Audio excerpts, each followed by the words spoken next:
اور ان کے اکابرین جو بات کر رہے ہیں وہ کہتے ہیں کہ 2018 میں تو لاڈلا آیا تھا, 2023 میں لاڈلا پلس آ گیا ہے. یہ میں نہیں کہہ رہا جی, جی جی یہ پیپلز پارٹی کا کابرین یہ نام دے رہے ہیں ان کو. بلاول بھٹو صاحب کہہ رہے ہیں لیول پلینگ فیلڈ نہیں ہونی چاہیے, نہیں ہے. اور بلاول بھٹو صاحب نے تو یہاں تک نشاندہی کی کہ کون کون سے وزراء جو ہے وہ نگران حکومت کا حصہ ہیں, جو بیوروکریسی کو کنٹرول کر رہے ہیں. آج چیمہ صاحب, ڈاکٹر توقیر شاہ صاحب, فواز فواز صاحب, پھر آئی ٹی کے ایک منسٹر تھے پنجاب کے جو نگران سیٹ اپ کا حصہ ہے. سو یہ تمام صورتحال کو بلاول صاحب نئی بات نہیں کر رہے, وہ صرف یہ کوشش کر رہے ہیں کہ الیکشن سے قبل اگر رزلٹ ان کی منشا کے مطابق نہیں آتے یا نون لیگ ان کو یہ بات نہیں کہتی کہ مل کے ہم حکومت بنائیں گے, اس وقت تک وہ ریپیٹڈلی ہیمرنگ کریں گے تاکہ کسی بھی طریقے سے عوام کو یہ باور کرایا جا سکے نواز شریف صاحب جو ہے یہ کوئی مزاحمتی سیاست کرنے والے نہیں ہیں, یہ کسی طور بھی جمہوریت کے لمبردار نہیں ہے, یہ مفاہمت کر کے ریڈ کارپٹ لگا کے پروٹوکول کے ساتھ واپس سیاست میں ان کی انٹری ہوئی ہے. سو بلاول صاحب تو یہ بات باور کرنے کی کوشش کر رہے ہیں مختلف فورم کے اور مختلف طریقوں سے. ٹھیک ہے. اچھا منور صاحب, آپ نے بھی یقیناً بلاول بھٹو کے بیانات سنے ہوں گے. نون لیگ کو تو جو انہوں نے تنقید کا نشانہ بنایا, ساتھ ہی ساتھ انہوں نے ججز پر بھی تنقید کی ہے, عدالتی نظام پر بھی انہوں نے سوالات اٹھائے ہیں. آپ کیا کہیں گے ان کے ان بیانات پر, کیا ان کے تحفظات درست ہیں؟ دیکھیں, یہ جو عدالت پہ تنقید کی ہے یہ پیپلز پارٹی آج سے نہیں کر رہی, یہ ارلی 80 سے کر رہی ہے. پیپلز پارٹی کو عدالت سے انصاف نہیں ملا اور وہ 1979 سے لے کے آج کے دن تک وہ یہی بات کر رہی ہے کہ عدالتیں انصاف نہیں دے رہی, عدالتیں انصاف نہیں دے رہی. اس بیچ میں محترمہ بینظیر بھٹو کا معاملہ آیا, ان کو انصاف نہیں ملا. اس بیچ میں محترم آصف علی زرداری صاحب کا معاملہ آیا, ان کو انصاف نہیں ملا. اس معاملے میں فریال تالپور صاحبہ کا معاملہ آیا, ان کو انصاف نہیں ملا. خورشید شاہ صاحب آئے, ان کو انصاف نہیں ملا. اور اسی طرح دوسرے جو پیپلز پارٹی کے اکابرین ہیں ان کو انصاف نہیں ملا. پھر وہ انہوں نے اس بات کے اوپر تو یہ کہا نہیں, پھر میاں نواز شریف صاحب آئے, ان کو انصاف نہیں ملا. ان کو عدالتی مانیٹرنگ کے ذریعے جس طریقے سے اقتدار سے باہر نکال کے نااہل کیا گیا, تو یہ ساری چیزیں اس چیز کا احاطہ کرتی ہے. ابھی عمر نے تو یہ بھی مطالبہ کر رکھا اور ان کی یہ پٹیشن بھی عدالت میں موجود ہے کہ شہید ذوالفقار علی بھٹو کا جو کیس ہے اس کو ری ٹرائل کیا جائے, لیکن وہ ابھی تک نہیں ہو سکا.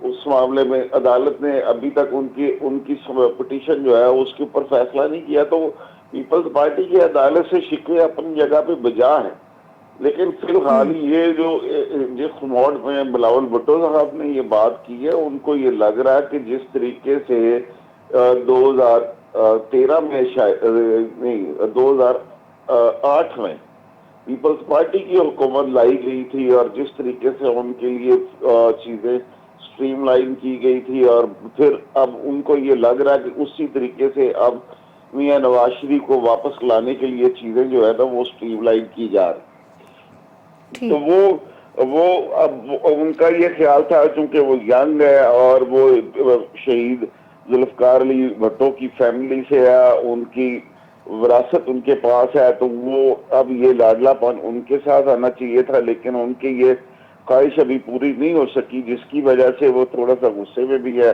مزاحمت بھی کر رہے ہیں, تنقید بھی کر رہے ہیں. لیکن الٹیمیٹلی میچورٹی جب ان کو آئے گی اور جب ان کے مینٹر محترم آصف علی زرداری صاحب ان کو سمجھائیں گے کہ بیٹا یہ چیزیں سیاست کا حصہ ہوتی ہیں, ان کو اس طریقے سے نہیں دیکھتے, اور چیزوں کو جو مل رہا ہے اس کے اوپر دیکھو کہ بھی ہم آگے کیا لے سکتے ہیں, تو جو چیز آ رہی ہے اس کو مت گواؤ. تو مجھے لگتا ہے کہ پھر بلاول صاحب کو یہ بات سمجھ آ جائے گی. آصف علی زرداری صاحب کے علاوہ انہیں کوئی فی الحال سمجھانے کے موڈ میں نہ کوئی ہے, نہ کوئی شاید سمجھا سکتا ہے. ٹھیک ہے. امتیاز صاحب, آپ بلاول بھٹو کے بیانات کو کیسے دیکھ رہے ہیں, کیا پیغام وہ دینا چاہتے ہیں؟ بسم اللہ الرحمن الرحیم. دیکھیں, میں تو ان کی تقریر کو بہت میچور اور بہت مدلل اور آرگومنٹ کے ساتھ انہوں نے کیے, اور انہوں نے نہ صرف ججز کو بلکہ سپریم کورٹ جو بار ایسوسی ایشن ہے یا سپریم کورٹ بار کو بھی انہوں نے ایک دو چیزوں میں